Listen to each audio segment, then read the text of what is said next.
شروع اللہ کا نام لے کر جو بڑا مہربان نہایت رحم والا ہے۔ الف لام میم، اللہ جو معبود برحق ہے اس کے سوا کوئی عبادت کے لائق نہیں، زندہ ہے سب کو تھامنے والا۔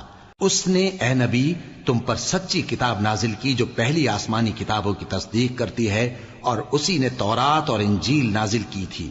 یہ دو کتابیں اس نے پہلے نازل کی تھیں لوگوں کی ہدایت کے لیے، اور پھر قرآن جو حق اور باطل کو الگ الگ کر دینے والا ہے نازل کیا۔ جو لوگ اللہ کی آیتوں کا انکار کرتے ہیں ان کو سخت عذاب ہوگا، اور اللہ زبردست ہے، بدلہ لینے والا ہے۔ اللہ ایسا خبیر و بصیر ہے کہ کوئی چیز اس سے پوشیدہ نہیں، نہ زمین میں اور نہ آسمان میں۔